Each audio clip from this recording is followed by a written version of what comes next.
क्या आप जानते हैं सांप और मोर को जन्नत से क्यों निकाला गया था?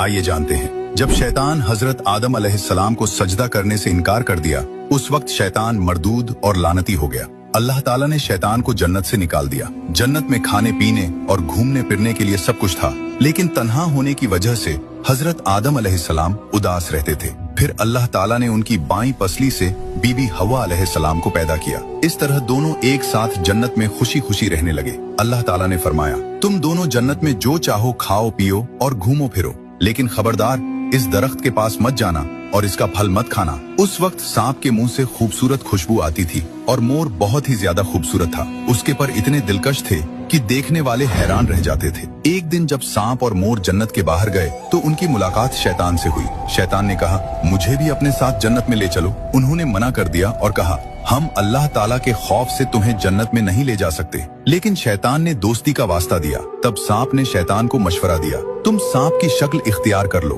फिर मोर तुम्हें निगल लेगा और जन्नत के अंदर ले जाएगा। शैतान फौरन सांप की शक्ल में बदल गया और मोर ने उसे निगल लिया। इस तरह शैतान जन्नत में दाखिल हो गया। जन्नत में जाकर शैतान ने बीबी हवा को बहकाया और कहा, अल्लाह ने तुम्हें इस दरख्त का फल इसलिए मना किया है, कहीं तुम इसे खाकर फरिश्ता न बन जाओ और हमेशा जन्नत में न रहने लगो। बीबी हवा शैतान के बहकावे में आ गई और उस दरख्त का फल खा लिया। फिर उन्होंने हजरत आदम अलैहिस्सलाम को भी दे दिया। जैसे ही दोनों ने फल खाया, उनका जन्नती लिबास उतर गया। तब अल्लाह ताला ने फरमाया, क्या मैंने तुम दोनों को इस दरख्त के पास जाने और इसका फल खाने से मना नहीं किया था? फिर अल्लाह ताला ने हजरत आदम अलैहिस्सलाम और बीबी हवा को जन्नत से निकालकर जमीन पर भेज दिया। और क्योंकि मोर और सांप ने शैतान की मदद की थी, अल्लाह ताला ने सांप के मुंह की खुशबू छीनकर उसमें जहर भर दिया और उसके पांव भी खत्म कर दिए और मोर की खूबसूरती भी कम कर दी और दोनों को जन्नत से निकाल दिया।